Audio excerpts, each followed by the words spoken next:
For more news from a Catholic perspective, visit EWTNnews.com. Take Two with Jerry and Debbie starts now.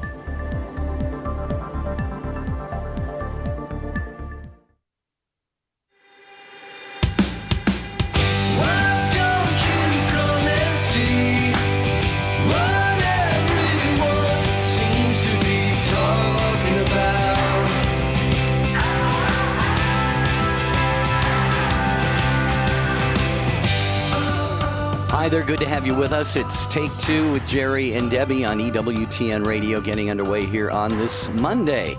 Along with Debbie Georgianni, I am Jerry Usher. The show team is in place. Ryan is on the phones, Jeff's on social media, and Rich is behind the controls producing the program today. And Debbie, Here we go. We're off and running, on a Monday. We are off and running in 2020. And folks, you are in for a treat because we have just a robust lineup of shows for 2020. We're going to tackle them in different, like a different series and different parts. Tomorrow being one of them on the first homily of 2020 by Pope Francis. This came to us by one of our listeners, Marianne, who said, you got to do a 2-part show on this. We want to hear about this. Pope Francis gave a fantastic homily on the dignity of women. And we want to talk about that, his homily, and then we want to see how you view women. Men, we want to see how you view women. So that'll be for tomorrow and for Wednesday. But today, we are asking our preteens and teens to step up and make a call, with parents' permission, of course, and tell us how you view God, how you view the faith. Now, we know that so many of you have gone back to school already after the holiday break. We get that. But we've got homeschoolers, and maybe, unfortunately, you may be still home with a little bit of being under the weather with the flu. The flu's going around. Who knows? Ask your parents if you can call in and share with us how you view God. We're titling the show 1018. These are for 10 years old, 10-year-olds and older, right, Jerry? To 18. That's right, yeah. 10 to 18. How did I say that? Did I not say that correctly? It sounded fine to me. Oh, thanks. Yeah, roughly 10 to 18 is the age group we're looking for. Again, with your mom or dad's permission. Got to do it with somebody's permission. Don't just grab the phone and be calling some radio show. We want to make sure you do this right. But I think, Debbie, as we were planning topics for the calendar, I think you suggested this one, and it just hit me immediately. I went, yes. This is a topic, as we've done in the past, we've asked youth to call in and say who their hero was, and we got a lot of great calls on that show. But this particular show, so often we look at our young people as, they're the church of tomorrow, or we don't put as much emphasis on where they are in their faith, or how they view God, or what they come up against with their friends who may not be believers in Jesus or practicing Catholics or Christians of another tradition. So we wanted to hear directly from the young people today. How do you see God? Where does God fit into your life? How do you share him with your peers, or do you find opportunities to do that? How about within your family? Do you participate in prayers and go to Mass regularly and things like this? 833-288-3986. Phone lines are open now with parents' permission. We want to hear from the younger folks. And Debbie, if we don't get a lot of young people calling because they may be back in school, then it's fair game if the parents want to call and brag about their kids a little bit in their faith lives. Absolutely. So we're asking this age bracket, 10 to 18 years old, if you can... If you could call in, that would be great. If not, like Jerry said, the parents step up and share with us what your teens and preteens have been saying to you about the faith, about God, how they talk about God, if they cannot speak about God on their school campuses. We want to hear from this age group because it's very important so we can minister to this age group. We can help them be able to be faithful Catholics and feel excited about their faith. So if you're a parent of a 10 to 18-year-old, please call in and share with us what their views are. You must have had these conversations with them around the dinner table, or maybe just driving when you're taking them to practice or some other school activity. You have these conversations about the faith and you hear their responses. If you can share it, you don't have to share their names on the air. You can keep that private. We understand that because we want to protect them because they've got to go to school and they've got to socialize and be with their peers. But we need to hear this. This is very important. So please call in at 833-288-3986. The youth have a lot to say. We must listen to them. I think it's very important, Jerry. Well, we must. And you as parents, if you're the ones who are going to be calling today as well, and we invite you to do so, you undoubtedly work hard. You plant those seeds, you till the soil of their little souls, and they grow up to become preteens and teenagers, and soon they're going to be adults and leaving the home, and they have to have that solid faith foundation to stand upon. So what are you doing to provide that for them? And maybe you've had one of those eye-opening surprises from one of your kids who came home and said, I'm thinking of maybe being a priest or a religious. Or I had a chance to talk with, Billy or Susie about the faith today, and I shared that I'm Catholic, and I shared a little bit about the Eucharist. Have you been surprised by some beautiful things that your kids have exhibited about the faith? This has potential, Debbie, to be a wonderful conversation today. It sure does, but we need those phone lines lit up. So help us out here on Take Two with Jerry and Debbie. Here's the number, 833-288-3986. So if you fall into that age bracket of 10 to 18 years that you've been living on this earth, we want to hear from you. If you're back in school, then your parents can step up and maybe call in and share what you have shared with them. We need to hear that. So it's 833-288-3986. We're talking about the faith today on Take Two with Jerry and Debbie, and we want to hear how the youth feel about the faith. This is very important. We're giving them a worldwide platform to express what they are feeling. So don't sit this out. If you, as a parent or as a teen or preteen, if you have something to say about this, now is the time to do it. 833-288-3986. Remember, there are always people listening who will learn from what you have to say. So do make that phone call and join us here as the phone lines are open now, starting to fill up. I would just look back, Debbie, on my preteens and teen years, and I have to honestly say the faith didn't mean much to me at all back then. I remember my mom did her best to raise 5 kids, and it came Sunday and time to go to Mass, and I said, no, I think I'm going to stay home and watch NBA basketball on TV, So for me personally, around that time of my life, I was not alive with the faith, if you will. So I'm looking forward to being inspired by hearing about young people who are on fire for their faith at that age. How old were you when you said that to your mom? Oh, I was 15, 16, 17. What'd she say back to you? See ya. We're going to Mass. She did. Okay, so she knew she wasn't going to get anywhere with me. She wasn't going to force me to go. But everybody is where they are at any particular time in their life, and I thank God that in my early 20s I did have a real interior conversion experience, and that still lasts to today. I want to hear a little bit about yours in a minute, if you don't mind. Your time when you were around that age group. But folks, here we go. Moms and dads of teens and preteens. How do your kids live the faith? How do you give them opportunities to do that? 833-288-3986. It's Take Two with Jerry and Debbie and you on a Monday. The wisdom of Mother Angelica. Now, when Jesus was on earth, he taught us a great lesson. He taught us that he came for the sinner, not the virtuous. He came for you because you are imperfect, because sin comes easy to you, and sometimes you don't have the willpower to say no. EWTN. Live truth. Live Catholic. If you're currently an EWTN media missionary or just interested in becoming one, we've got some great news. EWTN Media Missionaries has a new and improved website, EWTNmissionaries.com, designed with you in mind. Our new site is loaded with great features and it's easy to navigate. There are so many different ways that you can help EWTN. Join us in sharing the eternal word with the world. Visit EWTNmissionaries.com today. A lot of people listen to Catholic radio and get great information to help build their faith and support their faith. But there are also people out there who haven't yet built a relationship with God, and Catholic radio reaches them wherever they are. It evangelizes in a way like no other medium, and that's just one of the many reasons why Catholic radio is so important. Jimmy Aiken thinks Catholic radio is important. So should you.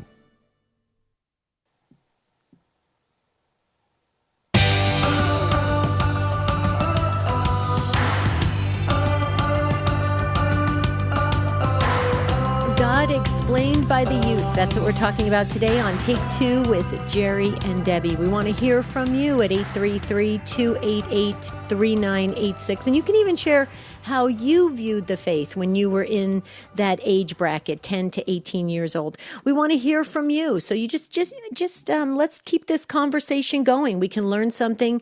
We can learn a little bit about ourselves and the world around us and grow a little closer to God. And that's what Take Two is all about. But real quickly, another show we want to highlight, Catholic Connection, tomorrow morning, 9 Eastern time. Teresa Tomeo does a fabulous job keeping us informed on what's going on in what we need to know as Catholic Christians. And so Catholic Connection, 9 Eastern time. Folks, please check it out. Jerry, so you had this little bit of this rebellion that you were going to watch sports instead of going to Mass when you were a teenager. Right, yeah. Yeah. Not in my household. That's not how it worked in my household. You mean when you were that age, or for your sons are you talking about? Both. Both. Okay. Yeah, when I was growing up and for my children as well. We never missed Mass as kids when I was growing up, and my children didn't miss Mass either until, unfortunately, after the divorce, which was horrible, which is just, divorce just really breaks the family. It's just terrible. But when I was growing up, Jerry, it was just something that was part of our lives as growing up in a big Italian Catholic family. My uncle, as you know, was a priest. He is a priest. He went on to meet his eternal rewards. And my aunt is still a Dominican sister. She's in her 90s. And we had religious all around us. I would come home, oftentimes I'd come home from school as a preteen, and there would be nuns and priests just sitting around the table, talking and debating, and it was part of our lives. And like my sister always says, it's a very good, wholesome habit to get into. I mean, yes, it's an obligation for us as Catholics. It's a privilege for us as Catholics to go to Mass, but it's also a great habit because it allows us to be very disciplined in the way we worship and the way we have the way we pray to God. And so I think it's very important. So no, there was no rebellion. I went to Catholic school too, so it was just part of our lives. I never really got bored at Mass, to be honest. I loved the ritual of Mass. I loved all of the incense and the music and everything. Everything just added to the whole experience for me. So I never thought about becoming a nun. I can tell you that. A lot of people ask me that. I never really thought about becoming a nun, a sister, but I always loved the religious. So yeah. There you go. There's my long answer to your short question. Well, and I think in my home it was different than yours in many ways, but certainly because of, my parents were divorced when I was 7, and then I've shared this on the show before. I went through all of the preparations for First Holy Communion, and when it came time for that, all of the other students were allowed to receive their First Communion except me, because my mom was divorced. And I think that was a very grave injustice on the part of that priest, as I understand it. I don't think there's any grounds for that. But that turned my mom off to even going to church for a while. So there were many years where, even as a family, Debbie, we didn't go, when I was in my early, preteens and then early teens. And so I think by the time my mom started going back to church, and she would just take whichever of us were willing to go at that point. Right. It was just kind of like, let's start getting things right here in the house. But you know what? Those seeds that were planted, Debbie, you had seeds planted, watered, nourished, and even in my situation and many other, dysfunctional, irregular, broken homes, seeds can be planted, and God can take and do amazing things with those, So I just look forward to hearing, from here's what we're talking about today. We're asking teens or preteens with parents' permission to call up, share your relationship with God, your experience of God. How do you live that? How do you know that God loves you? How do you share that with your peers? And parents, if your kids aren't available, you can call in and share, what kind of wonderful, faithful, holy young men and women that they are. And anybody else who would like to call. Debbie and I have shared from that time in our lives, the preteens and the early teens, kind of where we were with our faith at that time and what God has done with us since then. So you're free to call and share about that as well. We're just throwing this thing wide open here at 833-288-3986. And let us state, too, that this topic was actually scheduled for when the kids were on holiday break. So we thought we would have a lot more of the kids at home. And we understand that they're back in school, and we get that. So parents, if you could step up and represent your kids, that would be great. 833-288-3986. That's the number to get on the show. We're talking today how the youth views God, views the faith, how they're able to communicate that to their peers. We want to hear all the different aspects of what our youth are going through being Catholic Christians in this thing that I call the crazy world. I mean, it is crazy, and it's getting crazier every single minute. Just turn on the news and you'll see it. So folks, please step up and let's see if we can try to have a really healthy conversation that we can walk away have with a better understanding of where our youth are at. You know, Jerry, you and I talk about it all the time when in life skills. We talk about it all the time. You have to know where people's come from, you know, where they're at and how they view things in order to get them to explore different avenues, to entertain different views, to even debate about certain things so that people can move forward. You know, folks, we're on a journey. We're on a journey. That means we're moving, or we should be moving, and we should be moving closer to God. Well, how do we do that? By these great conversations that we have on Take Two. Please don't view this as some kind of entertainment. It's not. It really is very catechetical in its nature. And we are meant to learn something each and every time we gather together on Take Two. So I just wanted to state that, Jerry, because I don't want folks just sitting back waiting to hear, you know, all the gossip. You know what I mean? No, this is a very serious enterprise, and also one that's going to be, as I said, very, very enlightening and inspiring. We are going to get to your calls. I wanted to start with a social media comment. We are streaming the video live on Facebook and YouTube, and Anna Marie is watching on YouTube. She says, in my early Catholic years, they stressed sin, mortal sin, etc. so much we were all afraid. We didn't learn about God's love until much later. I wonder now how teens feel about God. I wonder if any teens are having that same experience that Anna Marie had, or even parents who might have gone through some kind of a phase like that. Well, I mean, I can share this because I still do a lot of youth ministry work, Jerry. I'm asked to speak at a lot of different functions. And I will tell you that a lot of the teens, the older teens, those that are in high school getting ready to graduate to the next stage of their life into college, they'll state that they have a difficult time viewing how God is in their life. They have a hard time grasping it. They'd like to think of God as a loving, merciful God first, rather than a just God, because it makes them nervous. They don't want it. They would like to bring God closer to them, but they're a little bit unsure of how to do that. And so it's very interesting how what our teens are going through now. When I was growing up, I agree with it. Is it Anna Marie? I agree that there was this emphasis on sin, and so much so that it gave birth to a lot of people that were somewhat scrupulous. And I know there was a move away from that, and now we're somewhere, I think, kind of in those murky waters of how to exactly explain. And so this is a good conversation. I hope we can get a lot out of it. All right, we are going to not keep you waiting any longer. It's Take Two with Jerry and Debbie. Thank you, Matt, for calling from Morristown, New Jersey, listening on Sirius XM 130. Matt, you're up first today on Take Two. Welcome. Thank you.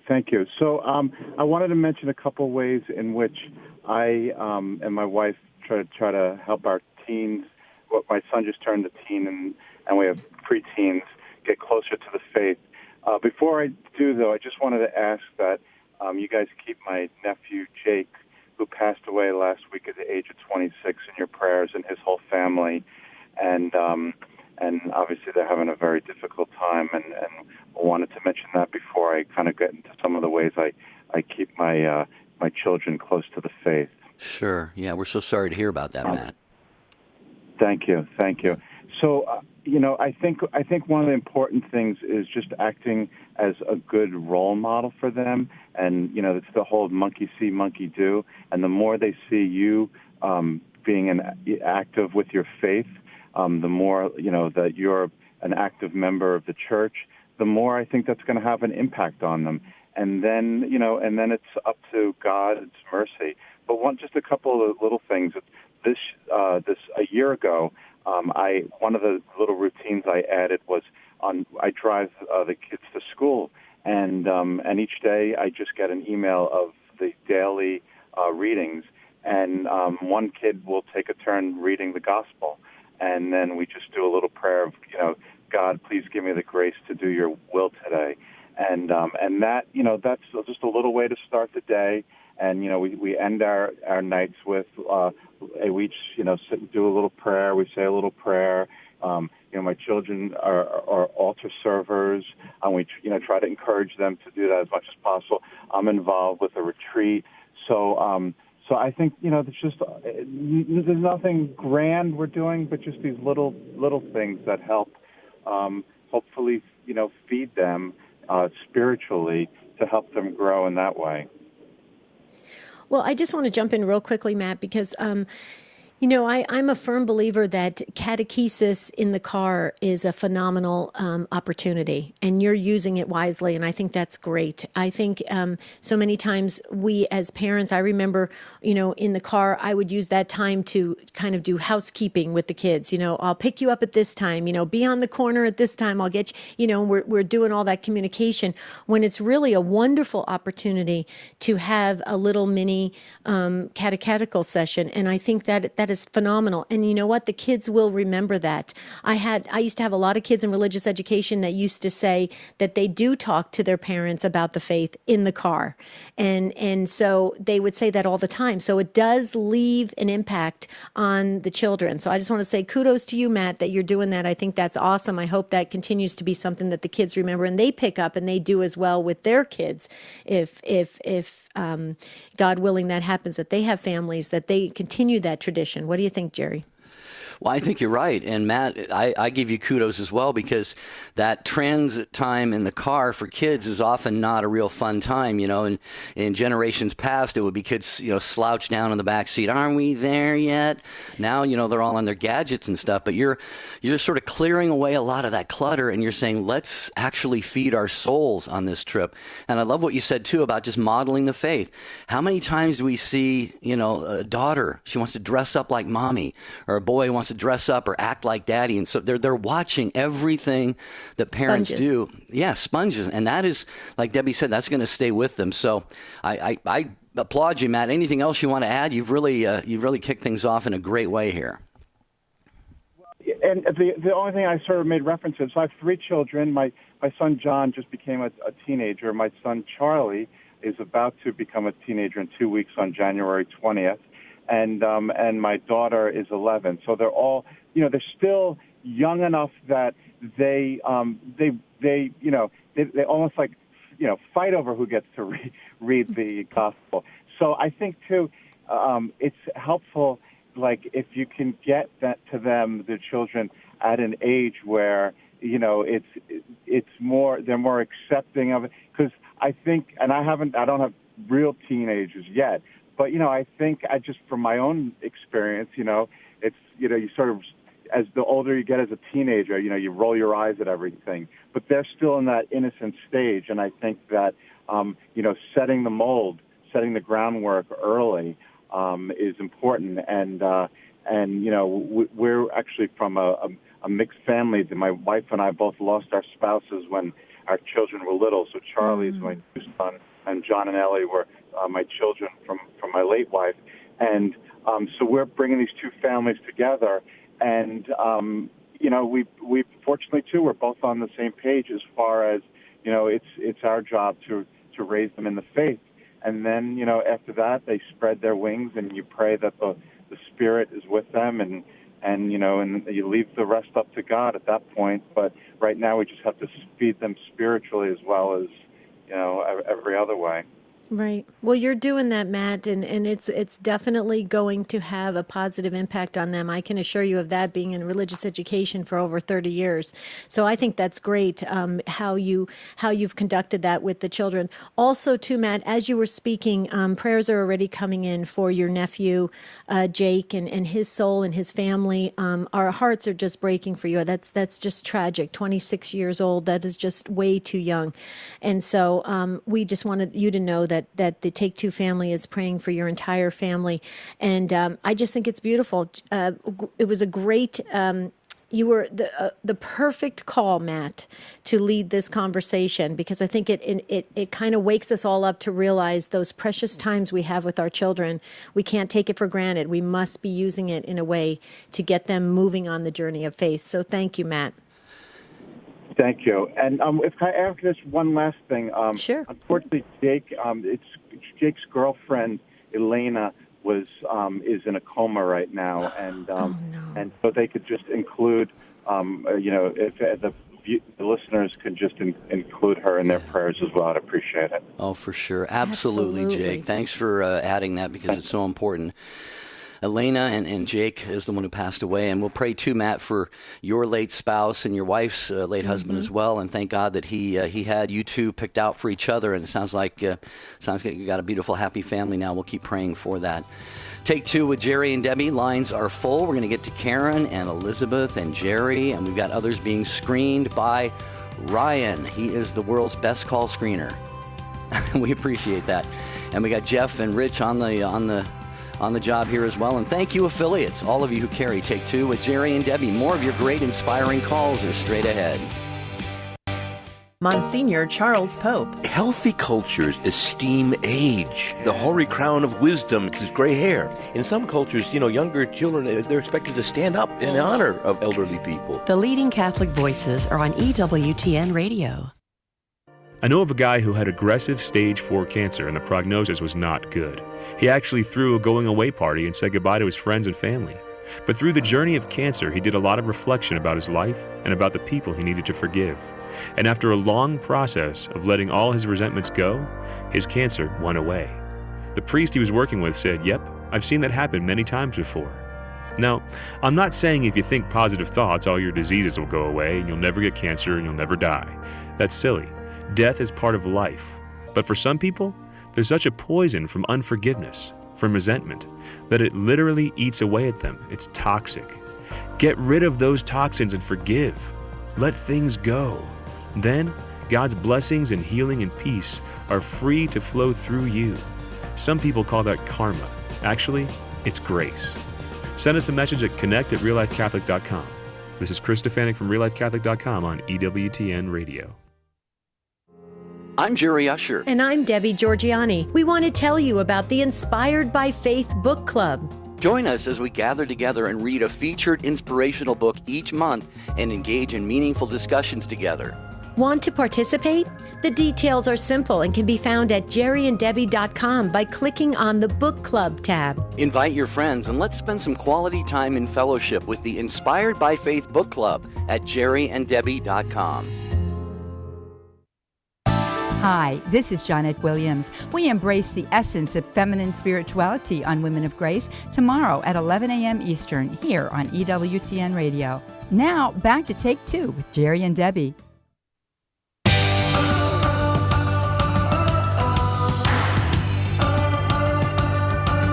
We're talking today about how the youth see the faith, how they talk about God, how they talk about God to their peers.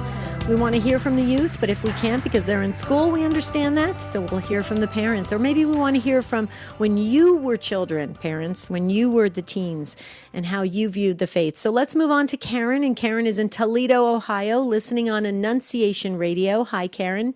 Welcome and Happy New Year. Thank you, and Happy New Year to you. I was just calling because my children are now young adults. And growing up, we never missed Mass. It just was something you just went to Mass. And even if we would go out of town, go on vacation, we always found a place to go to Mass. And I used to tell my kids that God doesn't take a vacation from us, so we're not taking a vacation from God. So that was always my way of, making them know that this is important. This is something we have to do. And nowadays, now that they're grown, it has become they still all go to Mass. They all make it to Mass. We go out of town. We go to Mass.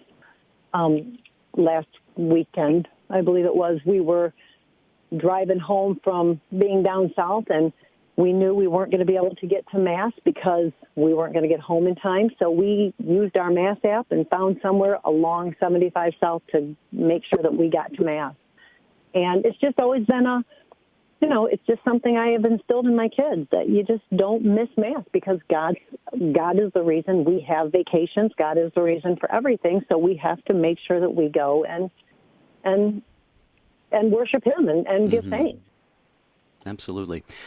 Karen, you have touched upon something that I think we have mentioned on the show before. I know I have, and that is, I think, a matter-of-fact approach to the faith, not dramatizing, okay, it's time, I'll have to get ready for Mass. Now, come on, let's be on time, and we've got to look at just say, all right, hey, we're going to Mass, everybody get ready, and it's just part of your lives, and I'm sure that you probably had a prayer routine, prayer before meals, maybe family rosary, things like this. When a family, I believe anyway, when a family takes a matter-of-fact approach to the faith, this is just part of who we are, then that it becomes just like breathing or getting dressed in the morning. It's just, Debbie, it's just a part of somebody's life, and they don't even question that. And not only do they not question it, but it becomes such a very valuable and important part of their lives. Yeah, that's how I grew up too, Karen. I mean, it just became such a part of our existence. It was just, but here's the other thing too I wanted to just share real quickly, because as you were speaking, Karen, I was thinking about this. The teens often ask, what is the reason? What can they get out of Mass? They'll say that, and it's very interesting. And I like to change that around for them, and I'd like them to realize that they are experiencing when heaven and earth meet. And I often share how the angels just crowd out the whole sanctuary, because during the words of consecration, how the angels are all present. And it is, I think it's very important to create the real truth about what happens during Mass for the kids to start to envision that and imagine that, and it's true, and enter into that wonderful, beautiful, miraculous mystery that happens every time Mass is celebrated. What do you think about that, Karen? Did you ever do that with your children? Your children are young adults now, but I'm just curious, or did anybody ever share that with you as a child?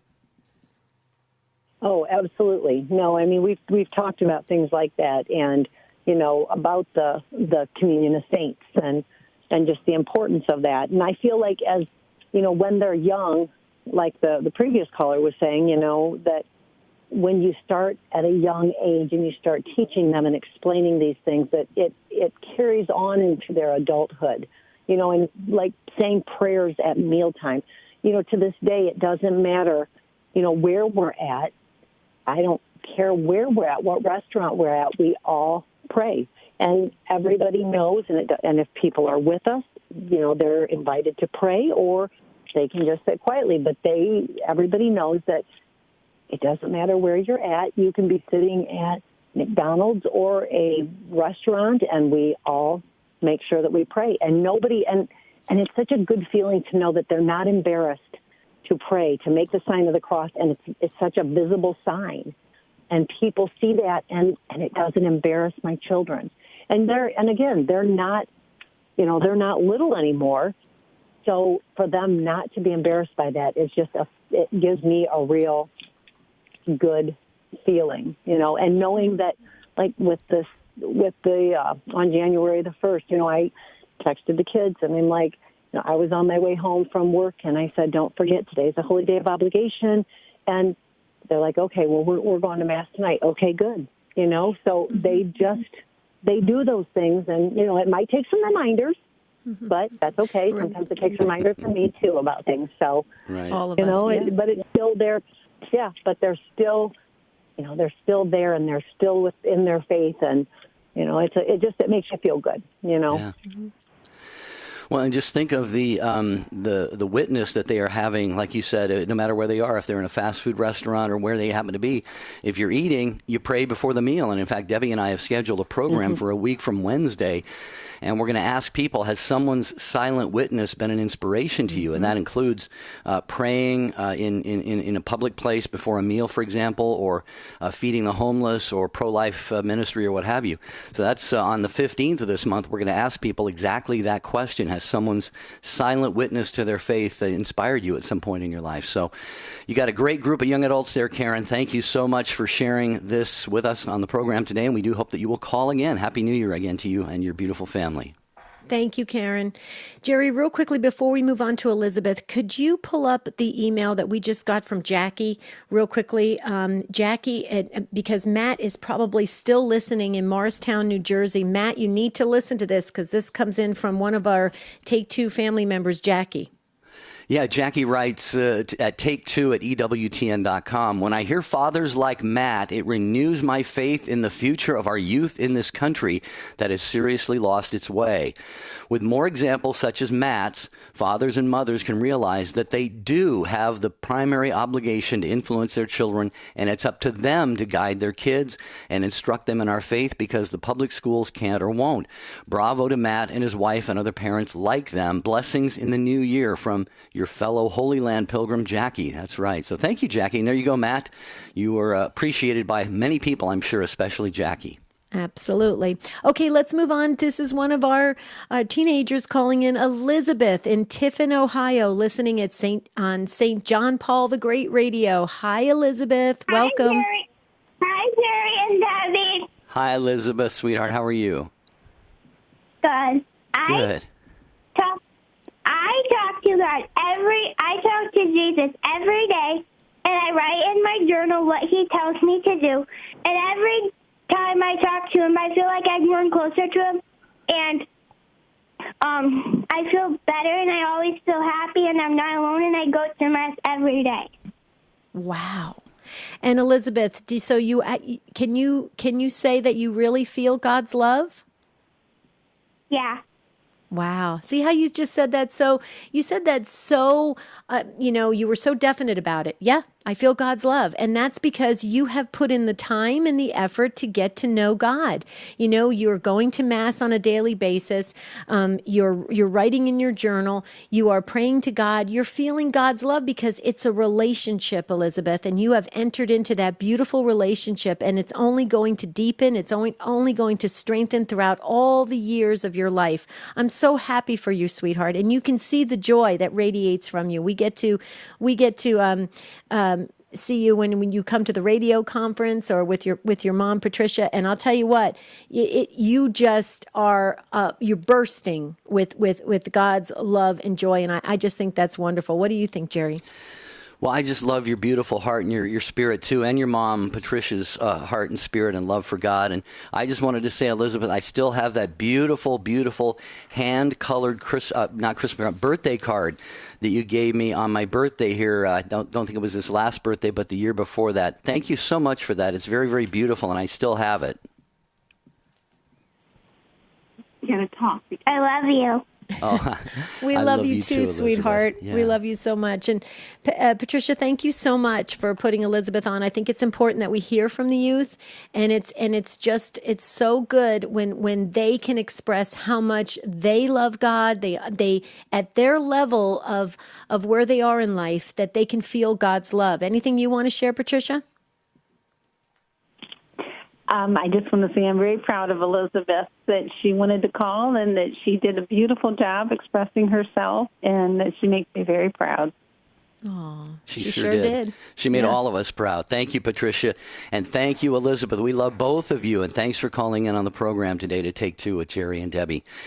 833-288-3986. We were hoping to get some teens or preteens to call in with parents' permission and assistance if necessary. Just talk about, who God is in your life and how you view God and how you live out your faith, and if you have opportunities to share God with other people. So the number again is 833-288-3986. And Debbie, we got Oh, go ahead. We do. Okay, so Elizabeth was our first teenager to call in. Matthew is our second, as a 14-year-old in Sterling, Virginia, listening on The Rock, is a first-time caller. Hi, Matthew. Hi, Welcome Matthew. to Take Two. Hello. Thank you. Welcome. I just wanted to say how much I love your show. I listen to it as often as I can. And I just wanted to share a little bit about my faith journey. Okay. Please do so. Yeah. Son, ever since I was 2 years old, I wanted to be an altar server, and then that developed into such a great love for God that I wanted to become a priest. And it's just, son, I would dress up in oversized T-shirts, and I would say Mass with my goldfish crackers and my juice sippy at the coffee table. And I would just do that on a regular basis. And then I just love God so much that it's turned into something that I can't even put into words. It's just inexpressible love. Matthew, just real quick, you said you used the goldfish crackers in your sippy cup. You had to be pretty young when you started pretending to say Mass. Yeah, 3 or 4 years old. 3 or 4. Yeah. Is that desire in your heart still with you, Matthew, that you think God might be calling you to be a priest? Still to this day. Wow. Praise God. Well, Matthew, I just wanted to say something because, so you are 14? Are you 14 years old? Yes, turning 14 today. Today's your birthday, wow, sweetheart? Happy birthday. Yes. Happy birthday, and you called into the show. Wow, we feel so honored that you did that, Matthew. Thank you so much, and happy birthday.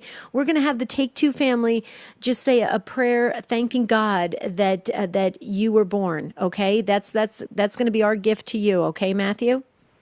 All right, thank you. Well, okay, so before you go, real quickly, because I have something to say about that. You're 14. You were playing Mass at an early age. It was in your heart, in your mind to get closer and closer to God. And look how what you said, Matthew. I just want to pick up on this. You said you can hardly put it into words how you feel. Okay, but see, that's a lesson for all of us, Matthew, because everybody. It's almost like people go to what's those machines, Jerry? Those convenience machines where you go and put in $1 and you get a candy bar out or something, or a bag of chips. You go to those vending machines. Machine? A vending machine. Thank you. Yeah. See, Matthew, I'm getting older. But Matthew, sometimes people view the faith as something like that. They go to the vending machine, they try to get something out of it. But what you did, Matthew, is you put in the necessary time and effort at a very early age to develop the encounter, to develop the relationship with God.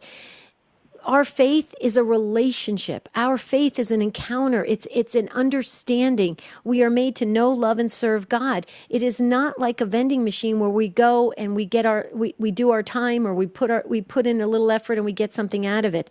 So I just want to say, Matthew, you put in that necessary, precious time at an early age.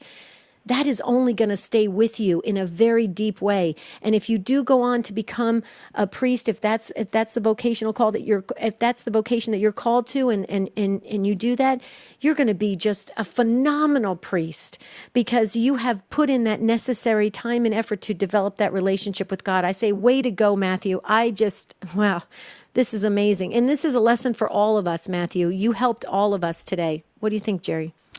Well, I would just say, Matthew, it's a ways off yet and more discernment along the way. But if you do ever become a priest, and if Debbie and I aren't too old to still be on the radio, you've got to call in and tell us that you got ordained if that is what God leads you to. Sound like a deal?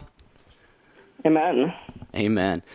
Well, we're going to be praying for you, young man, in a special way, and all of our youth, because everyone has a call on his or her life, and it sounds like you're very, very sensitive to the Holy Spirit and what he is putting on your heart. So thank you, Matthew, for the call, and happy birthday. What a great call. Happy birthday, Matthew. Thank you. God bless.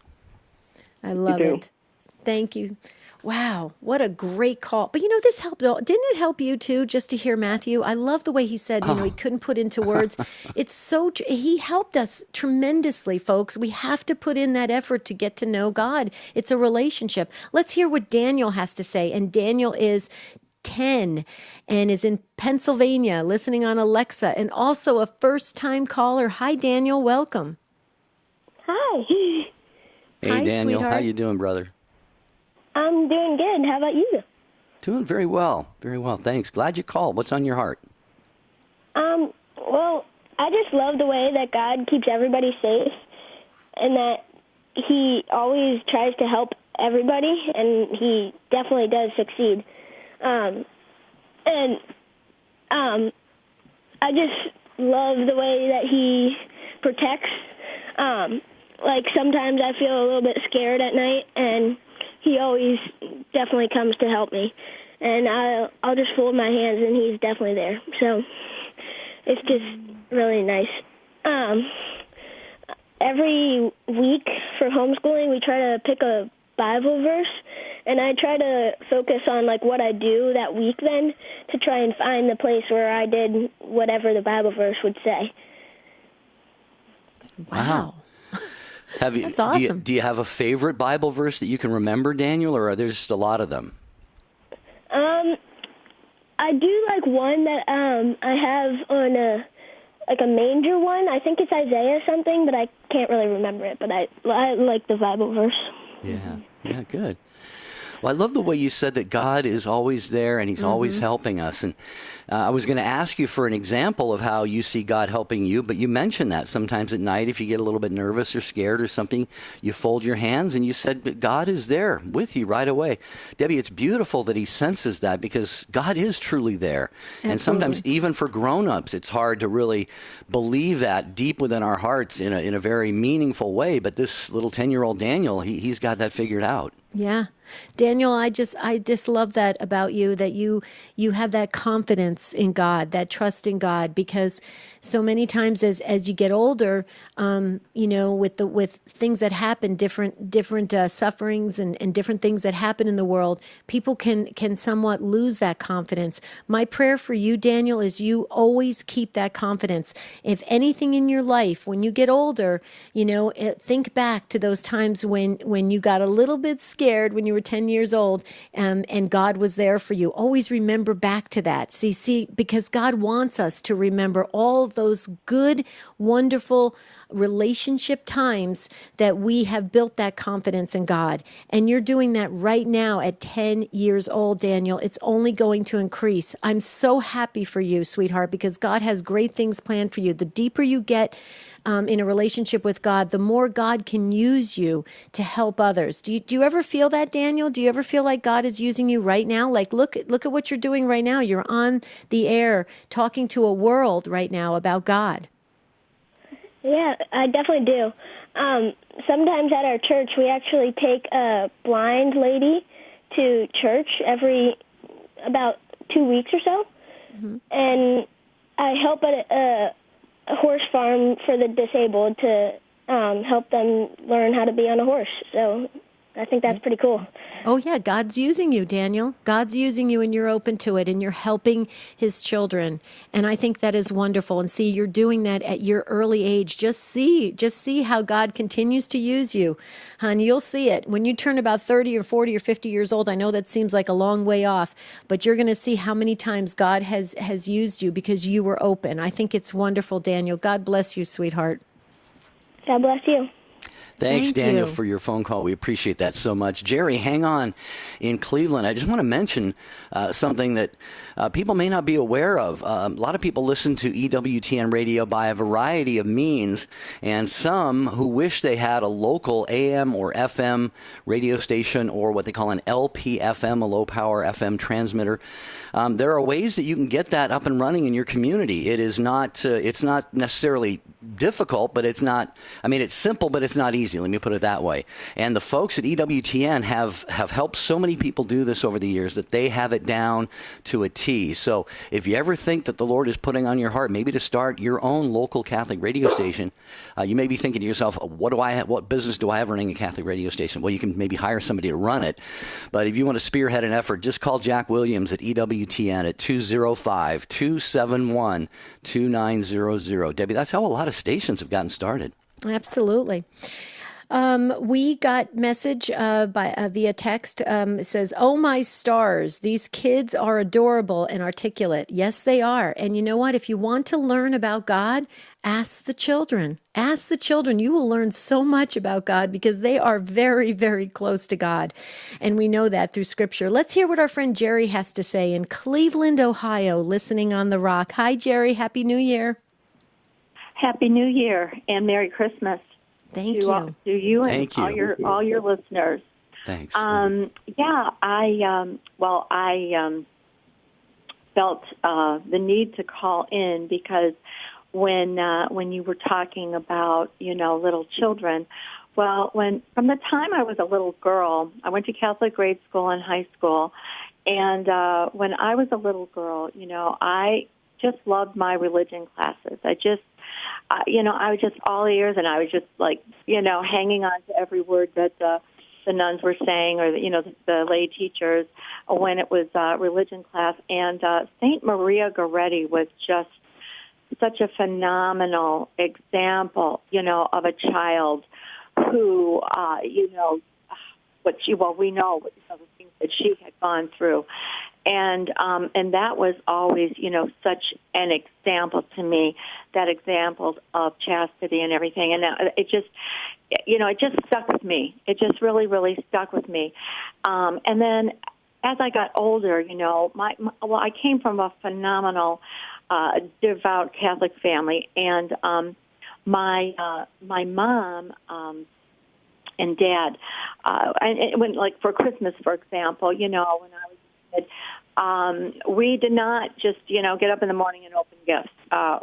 Church came first. We went to Mass first, and devoted time to God, and then we're able to then later open the gifts. And, just those things like that just makes an impression on a child. And plus just the stories even. I like you, Debbie, I come from an Italian background. So I had, Italian grandparents that were all born in Italy. And then one of my Italian grandparents was actually born in America, but she was of Italian background. So I would get all these great stories, from my grandparents. And I remember my mother even telling me that my maternal grandfather, he was very, very, active in Italy with the church. And he was always in the religious processions. And if during the procession it was raining, he was the one with the umbrella standing next to the priest so he could keep the priest, covered from the rain, and all these really neat stories that they handed down to me. And I remember my dad and his brother were just phenomenal men. They just were phenomenal men. And my mother had told me that she had said to their sister, who was my aunt, "How did you end up, with such wonderful brothers?" And my aunt said, "Well, one thing, don't forget," she said, "we grew up across the street from a convent." And she said the nuns were wonderful, and my brothers were always there helping them. They would take baskets of food and bring them to the poor, and they were very, very active, with this convent and helping the nuns with their ministries and things like that. And in fact, my dad and my uncle, their godmother was one of those nuns. And we were always so close to her as I was growing up, too. I was very close to this nun. And so, it's just, I look back at my life. I'm 67 years old. I look back at my life and I think, wow, my family of origin, those years with them, growing up and having those examples in my life were just so precious and still are. And I'm so grateful. Well, Jerry, that's the key word right there, Jerry. Grateful. You have had an amazing upbringing, family surrounding you. You mentioned the generations, not just parents, but aunts, uncles, grandparents. Debbie, You know, what a great blessing that she has had, and it's a blessing that many of us, myself included, did not have, you know, when I was growing up, and I can hear the gratitude just pouring out of her. She recognizes how precious it is. Thank you, Jerry. Peg and the others, we're not going to get to you. Please email us if you have something to share about this topic. Tomorrow we're talking about Pope Francis's homily. Check it out on take2show.com. It's a 2-part series. Tomorrow is the first part. We want to hear from you. Have a beautiful and blessed day. See you real soon. Dr. Ray Guarendi, avoiding all known